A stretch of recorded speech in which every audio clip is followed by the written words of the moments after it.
Hey YouTube, it's Leland TV and I'm coming at you with a noob guide for drop shotting, and I'm going to go through it pretty quick, but it's a easy tactic, it's an affordable tactic, and it catches a lot of fish kind of tactic. In this video I'm going to be talking about bass, specifically smallmouth bass and largemouth bass. I'm fishing up in Vermont. These tactics work in my waters. I hope they will work in your waters too. Stay tuned.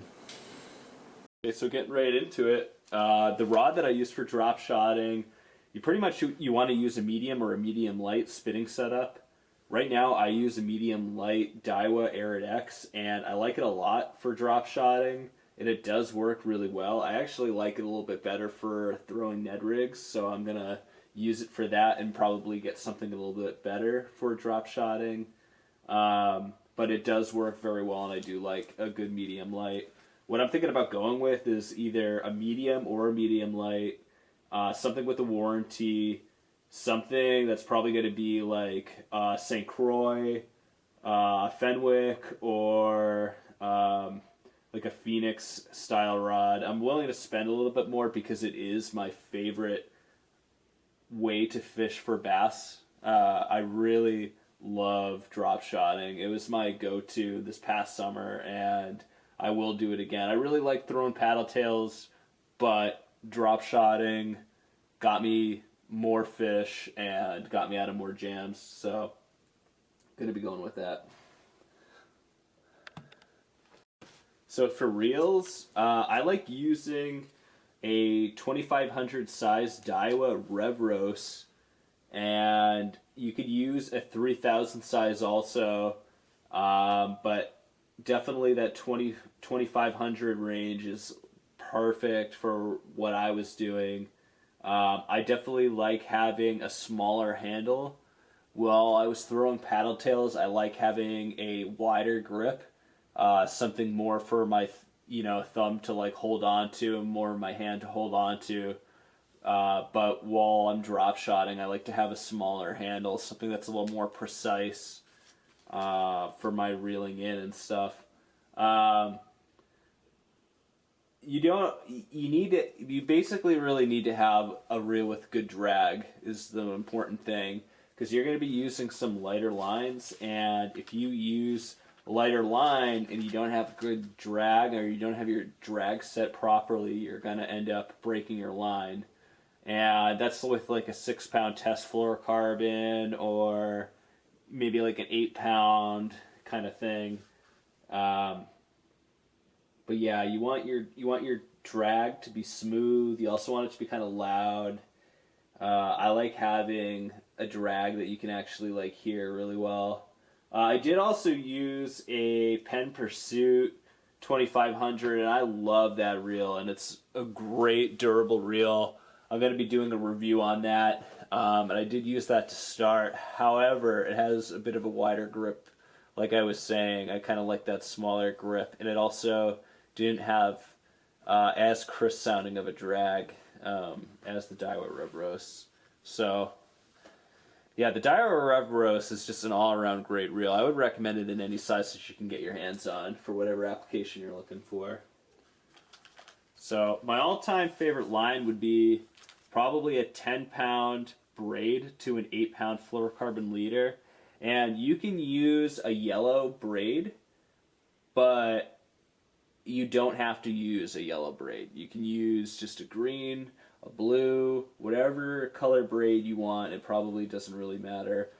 What I'm going to end up doing is probably going with a green one, because I didn't feel like a vibrantly colored braid for that application made much of a difference.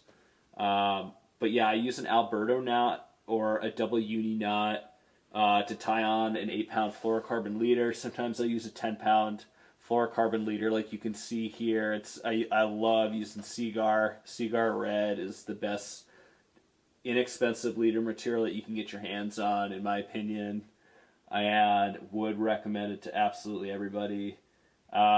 You don't want to use too heavy of a line. Like again, like this is a finesse style bait where the lighter line, the more bites that you're going to get. This is something that you use when other things don't work, and you need to put a really great bait presentation in front of their face that they're going to see and not be able to turn down.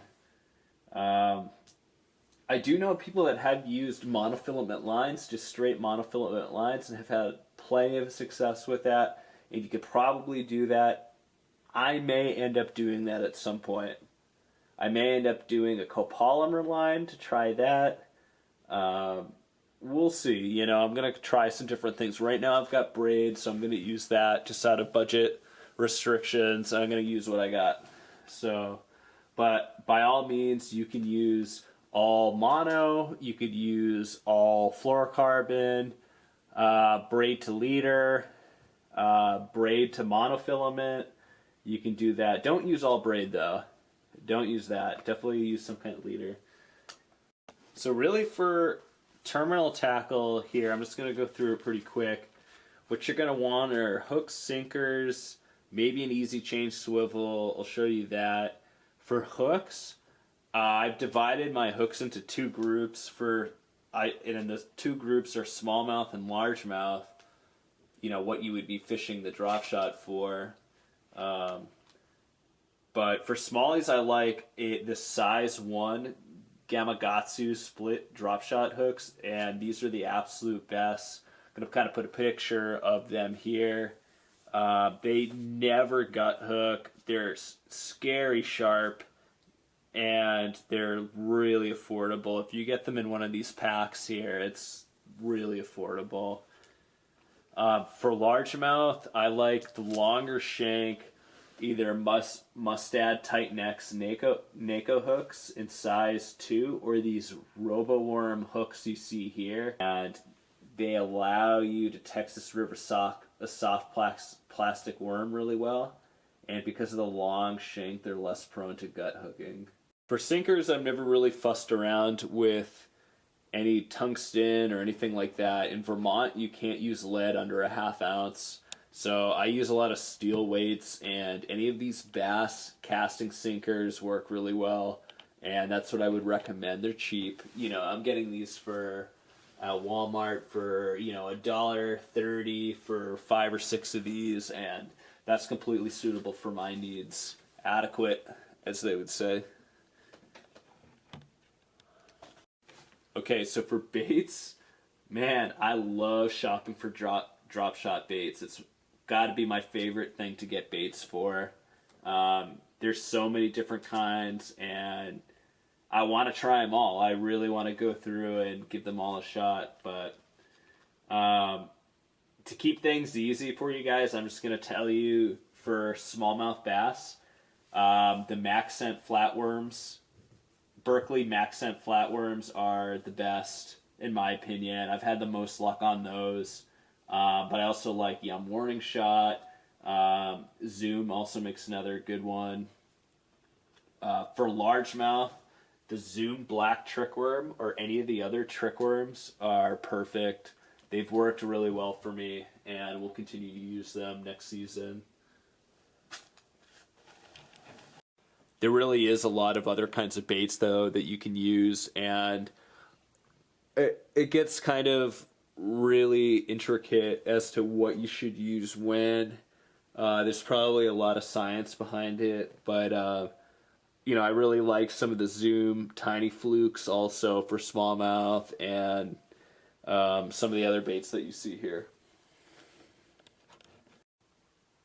So the game plan for drop shotting is, it's not a sacrificial bait or a search bait. This is like a, you know, the bass are in an area bait, and none of your other baits are working, and you need, you know, you want to catch these bass.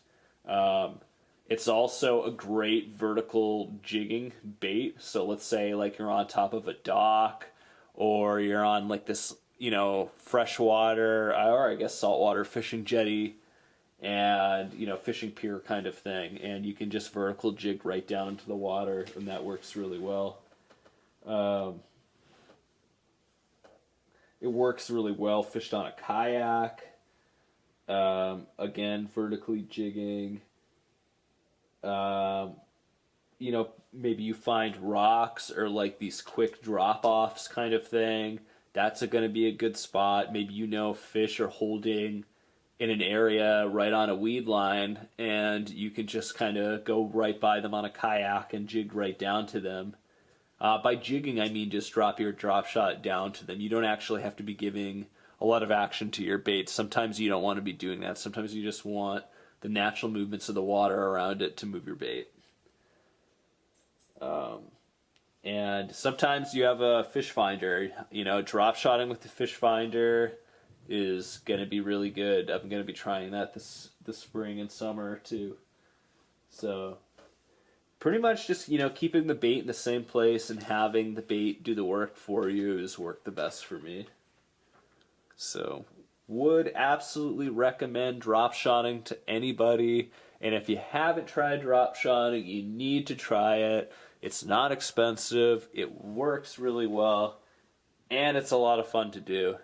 So, Leland TV telling you here to get out and drop shot. If you have any questions, please comment down below in the video. Thank you so much for watching, and please hit that like or subscribe if you want to see more content like this. Have a great night. Thank you.